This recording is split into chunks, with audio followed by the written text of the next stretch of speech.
Is Wellington surviving, thriving, or dying? With the excise levels and the fact that Aussies are drinking less beer, can the industry survive? They just want to know, can I get the drugs I need to keep me alive, or can my child get the sort of education they need? He didn't consent to the deduction of $450. The justification is there to cut rates next week. Welcome to the Weekly Wrap, where we go over the top video stories from the past week. First up, is it too difficult to do business in Wellington? And what's that doing to the city? It's definitely not thriving. I wouldn't like to say that it's dying, but there's a lot of work that needs to be done, a lot of changes where I definitely think we're heading in the wrong direction. So if we don't turn it around soon, that won't be good for Wellingtonians. What areas specifically are you focused on? I would like to actually encourage more businesses to come in here and for them to thrive. They're not having an easy time of it at the moment. There's lots of businesses closing down. All you need to do is walk down Lambton Quay, walk down Manor Street, and you see so many closed shops. It's actually very sad to see Wellington like this. And that's systemic of cost of living crisis, public sector cutbacks. What do you blame that on? I don't actually. There's a lot of talk about public service cutbacks, but I don't think that's a major reason, because the numbers that you're looking at are actually not really significant compared to what were here, say, 3 years ago, because there have been a lot of new people coming in. So all it is, it seems to me that it's cutting back some of them. But I think that it's just a general loss of confidence in businesses. Fewer people coming into town. Now, part of that may be working from home, so I think that all contributes to it. But then we should be seeing an equivalent build-up of business in the suburbs, but that's not growing as much as the businesses being lost in Wellington. So, yeah, look, it does feel a bit downhearted at the moment, and some of that is probably, people are just being careful with their spending, so that will be absolutely part of it. But I think there have been things that haven't gone well for Wellington. So infrastructure and the ability to get around the city easily from the suburbs into the central city is not great. So we've had a lot of investment in things like, cycleways and the Golden Mile and all this kind of thing. But I think businesses are not seeing perhaps the uplift in the public transport investment and the ability of people to get into the city. What about strong leadership and wisdom? There was a recent letter to the editor which said Wellington was crying out for that. What do you say? Yeah, look, I think it's not just a Wellington problem, to be honest. I think the way we do local government clearly leaves a lot to be desired around the country, and we've seen, the government's had to put commissioners in to run some councils. So, yeah, I sort of feel like we need to have a more grown-up approach to how we do local government, and maybe a more sophisticated approach and a less political approach. I think that there is a lack of leadership. We're not heading in the right direction. Now, at the beginning of this triennium, we had a speaker down, Penny Holt from Auckland, and she came down and she told us that there are three types of councillors that she's experienced. The first type is the constituent councillor, second type is the ideology councillor, and the third type is the career councillor. And so I looked around the room and I looked at who we had here, and I thought, well, how many people here are business-minded? How many people have any idea of have any financial acumen, and have any idea about how to actually get business, how to get people to do things? And so I actually find that our council is actually dominated by ideology councillors, and so that's the issue when it comes to getting more business for Wellington to try and revigorate the city. You are on the council at the moment. I am on the council at the moment. And you're hoping for a second tilt at becoming mayor. Yes, I am, yes, because I feel that we're just not heading in the right direction. And what would be your mandate? I would like to encourage more business to come to Wellington to make it easier to do business here. The business differential in Wellington now is 3.7, which is they pay 3.7 times the residential rates, and so they're paying a lot of money to be here, but can they actually survive here? And we've seen so many businesses who can't, so they're closing down and moving. And so I want to put in a system where we can actually get them back here and to encourage them to do better. What about households as well who are facing 20% rates bills? Yes, exactly. And I feel that we shouldn't have these big increases. And I feel that we're just not stopping spending. The culture has the council has a culture of spending, and they haven't stopped. If you look at our long-term plan, they haven't taken one thing of substance out of that. We've got enormous things here that are costing hundreds of millions, and we don't need those things now. They're not urgent. We can do them later when we get some money, but to do them now, it means these huge rate increases. Look, we need to have much better strategic planning. Essentially, skills-based governance, I think, would be way better. Business New Zealand has put out a report asking for a long-term vision for New Zealand. I think that applies to local government as well. It's really, really disruptive and hugely expensive to turn infrastructure projects on and off. So you get a change of council, you get a change of government, everything grinds to a halt. That's really bad for business investment. And ultimately, we spend a lot of money on planning and we don't get delivery. So, where are the tunnels? Where are the roads? Where are more buses, frankly? That's a short snippet from MBR's monthly panel debate, Dollars and Cents. The full debate is linked below. Next, Australia's craft brewing industry is experiencing some unwelcome headwinds. NBR's Sydney correspondent Lachlan Cahoon has the full picture. So currently I think there are around 700 craft breweries in Australia. So that's an industry that over the last 8 years has grown by about 80%. It's a market that's worth around 160 million Australian dollars a year. So, but as you say, we've had some significant failures in the last few months. Mighty Craft was an ASX listed company that they were attempting a roll up of a whole lot of smaller brands. They listed in 2019 on the ASX, went into voluntary administration in July, and there was another company in Perth called Black Brewing, which had a brewery and a restaurant in the Margaret River region of WA, and they went bust, owing the ATO, the Taxation Office, $1.2 million, and their creditors about $2 million. So our beer industry is still dominated by the two Japanese majors who have taken over brewing in our part of the world, as Kiwis would know. Kirin and Lion, they bought Lion Nathan, and Asahi bought CUB. They brew about 85% of the beer that's drunk in Australia. So, and they're busily buying up the boutiques. As the boutiques run into trouble, they're adding to their portfolio of brands. Yeah, but why is the industry being put under so much pressure at the moment? Well, it's a combination of factors. I mean, firstly, there's inflation. That's creating higher ingredient costs, labour costs, and also rent. But there's also the beer excise that the federal government takes.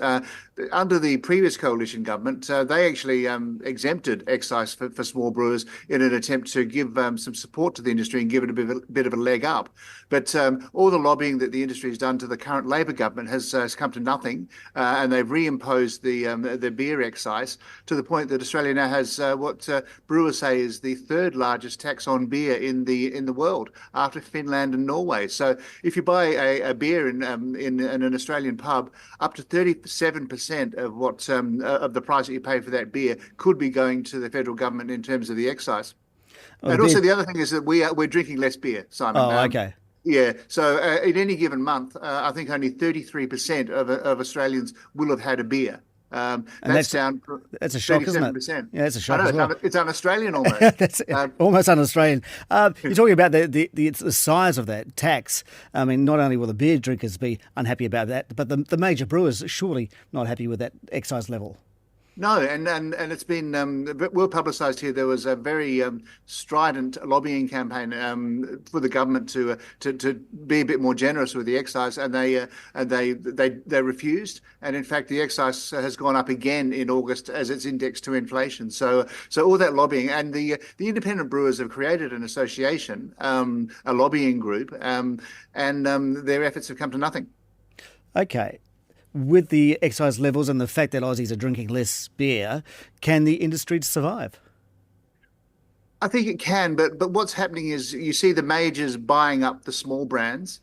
And often when you go into a bottle shop, it's difficult to tell what's a craft beer and what's been made by one of the majors. I mean, I bought the other day, I bought a six-pack of a beer called a Bolter, which was originally created by Mick Fanning, the surfing champion who was famous for fighting the shark off the coast of South Africa. So Mick Fanning and his surfing mates created Bolter, but it was being bought out by one of the majors. I think that was bought out by a Asahi. So I was buying this beer thinking that it was, putting money in Mick Fanning's pocket, when in fact it was just contributing to big beer. So you ask me if it's going to survive. Yes, but I think there are limits to its growth. I think that it's going to remain a very localized phenomenon. I mean, the mighty craft vision was to roll up a whole lot of the smaller brands and create a platform for them to be marketed. They went broke. So it's going to stay very local. I mean, the area where I live in Sydney, there's a bit of a craft beer trail,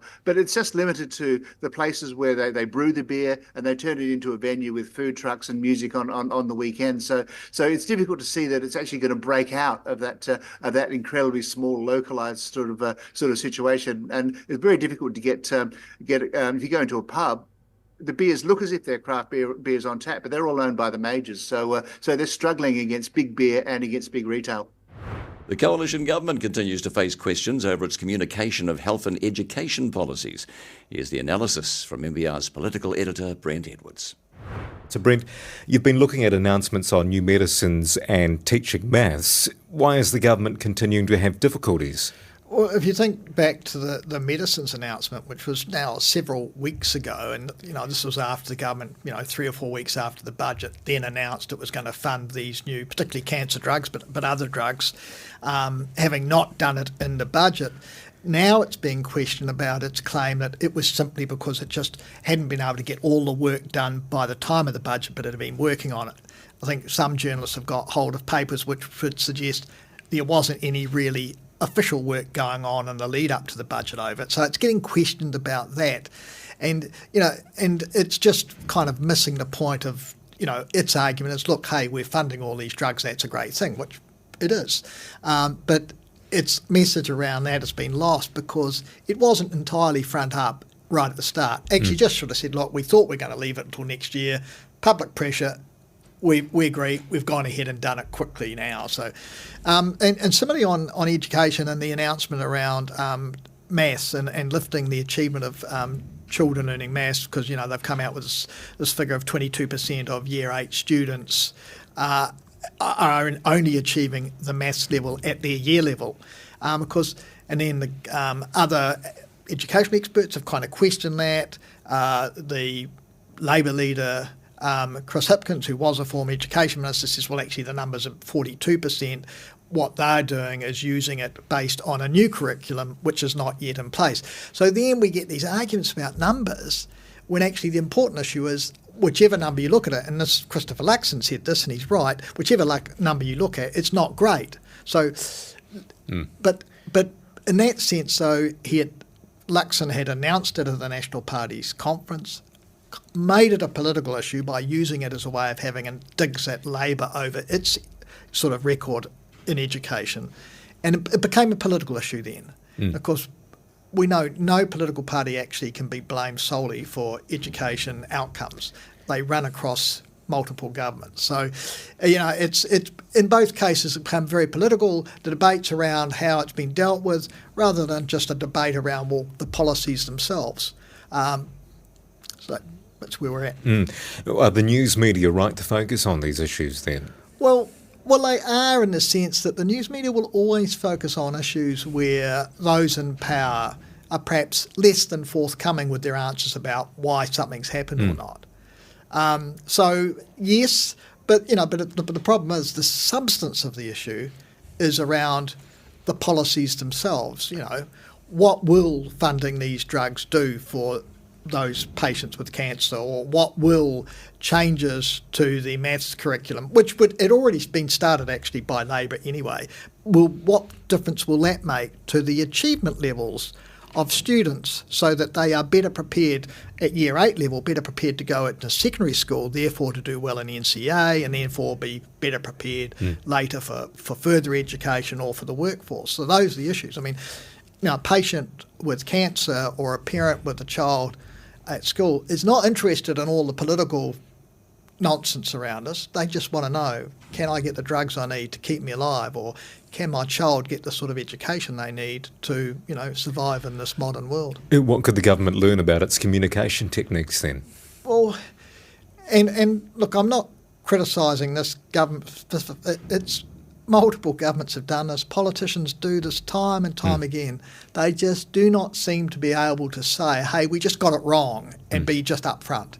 And they're always trying to make out as though they were going to do something rather than being seen to push to be doing something. So, but I think if, for instance, in these instances, or particularly say in the instance of the medicines, if the government had just said at the time it announced it was going to fund these medicines, look, yes, we had thought we could put it off until the next budget, but we've seen the public reaction, we agree, we've now moved quickly to correct our mistake.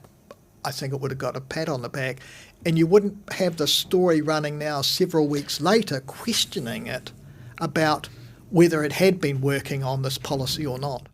To employment law we go, and we look at when employers can make deductions from employees' wages and when they can't.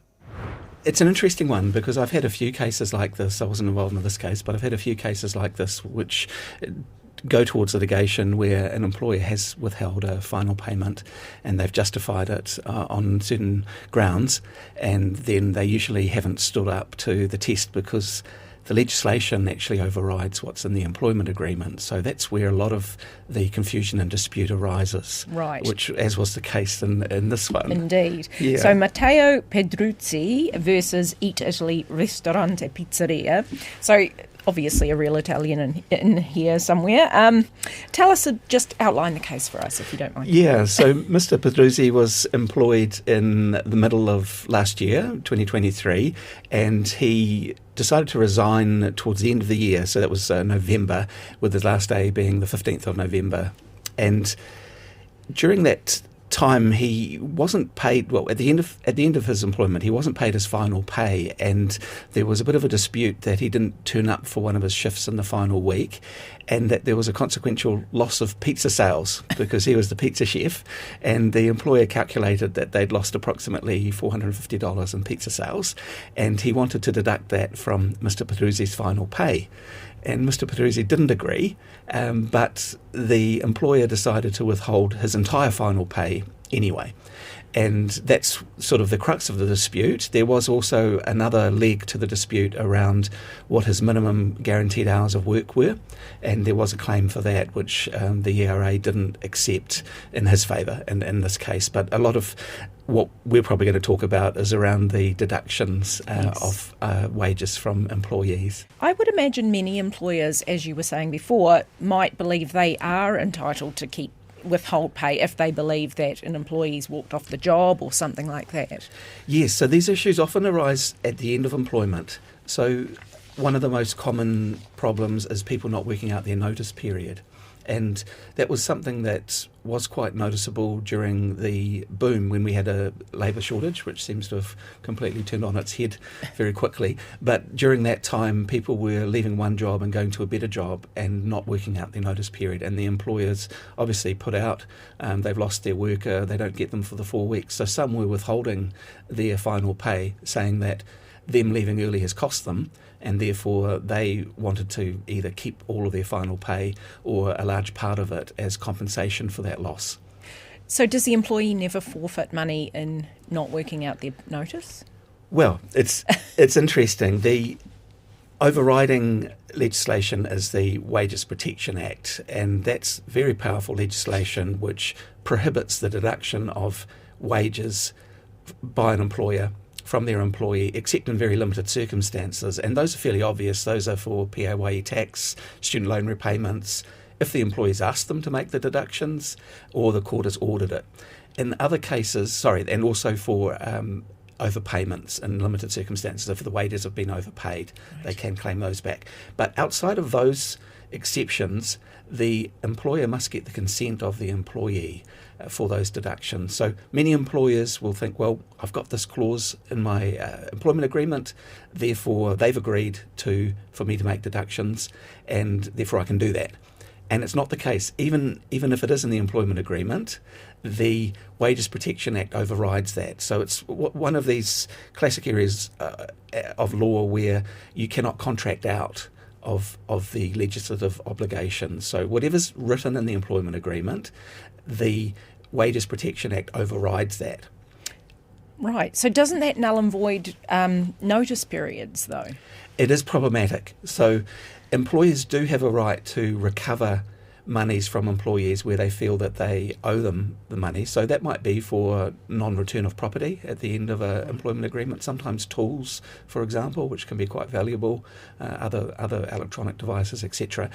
But their remedy is not to deduct it from their final pay, but they can take an action against them, which is separate litigation. Right.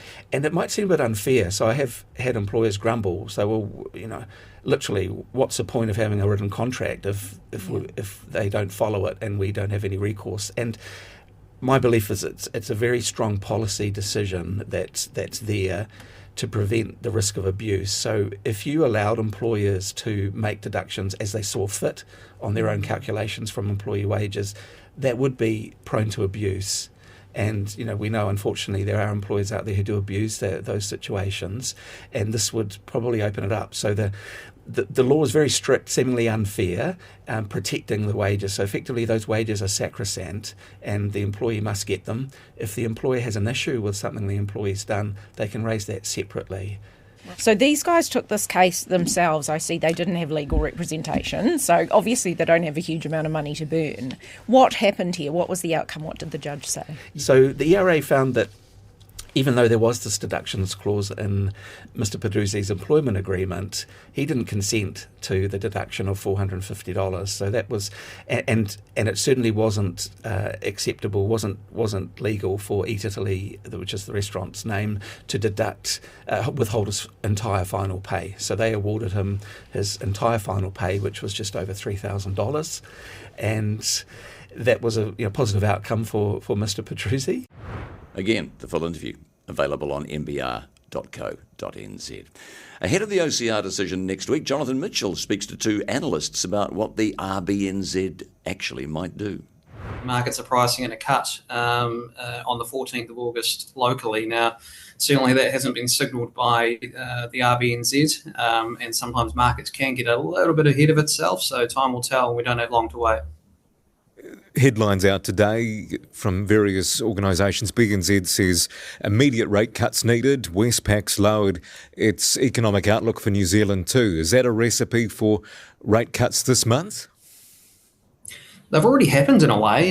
If you look at where the banks source their capital, it's priced predominantly from not only the OCR but also the wholesale markets, and wholesale markets have moved quite swiftly. So we are seeing lower interest rates come through into our market already, and it's only a matter of time before the Reserve Bank officially lowers rates here.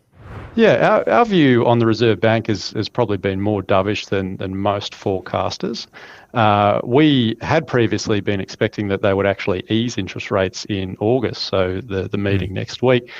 We pushed that back recently to the very next meeting, the meeting in October. And the reason why we did that is because we saw a little bit higher than expected non-tradable inflation number in the Q2 CPI figures. And that's something that we know that the Reserve Bank has been a little bit concerned about. And now after today, when we've seen these labour market figures maybe a little bit firmer than what most economists would have expected, slightly higher wages, slightly lower unemployment rate and decent growth in employment, we think that will be enough to convince the RBNZ that they should wait a little bit longer and cut rates in October. The counter view, though, is that they should go next week. The economy is struggling. Yeah, there's certainly that view out there. And look, to be honest, I think the justification is there to cut rates next week.